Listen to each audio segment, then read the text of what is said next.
When you first decide to start a business, it's exhilarating, right? The thrill of bringing your ideas to life, the dreams of success, and the freedom to be your own boss.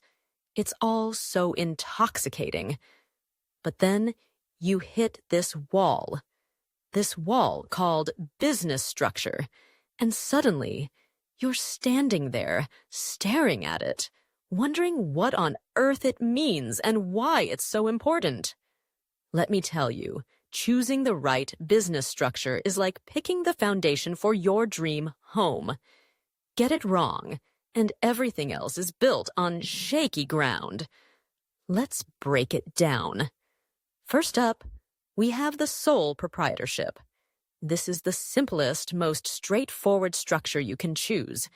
If you're a solo entrepreneur, maybe a freelance graphic designer, or a local baker, this might be the way to go. You get full control over your business decisions, and the setup is super easy and inexpensive. You just jump in, and you're off. Plus, the tax benefits are a nice perk.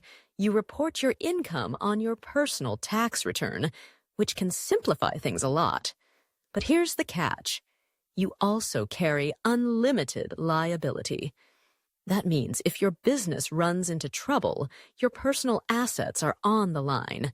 So, if you're starting something low risk and want to keep things simple, a sole proprietorship might be perfect. But if you're dreaming bigger, you might want to consider other options. Next, we have partnerships. Picture this. You and a couple of friends decide to start a coffee shop together. You pool your resources, share responsibilities, and split the profits. Sounds great, right? The combined skills and expertise can really boost your chances of success. Plus, you can choose from different types of partnerships, like a limited liability partnership, which can help protect your personal assets. But be careful. Shared liability means if one partner makes a mistake, or if the business incurs debt, everyone is responsible. And let's be real, decision-making can get messy. Disagreements can arise, and without a solid partnership agreement, you might find yourself in a bit of a pickle. If you trust your partners and are ready to share the load, a partnership might just be the way to go. Now, let's talk about corporations. If you're aiming for something larger, maybe you want to issue stock or attract significant investment. This is where you want to be. Corporations provide limited liability protection, which means your personal assets are safe if things go south. Plus, they can raise funds by selling shares, which is a huge advantage if you're looking to scale. However, it's not all sunshine and rainbows. Setting up a corporation is more complex and comes with a lot of regulatory requirements. You might even face double taxation if you go the C corporation route. That's where the corporation is taxed, and then you're taxed again when you take dividends. If you're planning to grow big and maybe even go public someday, a corporation could be your ticket to success. Then we have the limited liability company, or LLC. This is like the best of both worlds. You get the liability protection of a corporation, but with the simplicity of a sole proprietorship. If you want to keep things flexible and avoid corporate taxes, an LLC might be your best bet. You can choose how you want to manage it, and profits pass through to your personal tax return, which is a nice bonus. But there are some limitations. For instance, you can't issue stock, which could limit your ability to raise capital. If you want protection and flexibility without the headaches of a corporation, an LLC could be your ideal choice.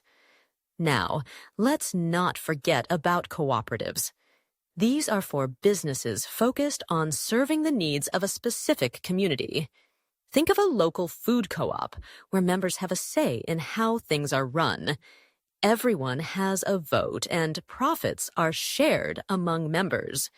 It's a beautiful model of democratic decision-making, but it can be a bit slow when it comes to making decisions, especially as membership grows. And raising capital? That can be a challenge. If you're passionate about community and equality, and you want to create something that benefits everyone involved, a co-op could be the way to go. Finally, we arrive at nonprofits. If your heart is set on making a difference, whether it's through charity, education, or social causes, this is your structure. Nonprofits can apply for tax-exempt status, which is a huge advantage.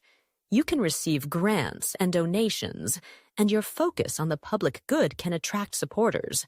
However, be prepared for strict regulations on how you operate and how funds are allocated. And remember, any profits you make have to be reinvested into your mission.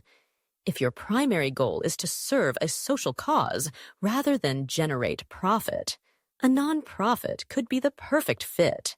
So, how do you choose? Start by evaluating your need for liability protection. Do you need to shield your personal assets?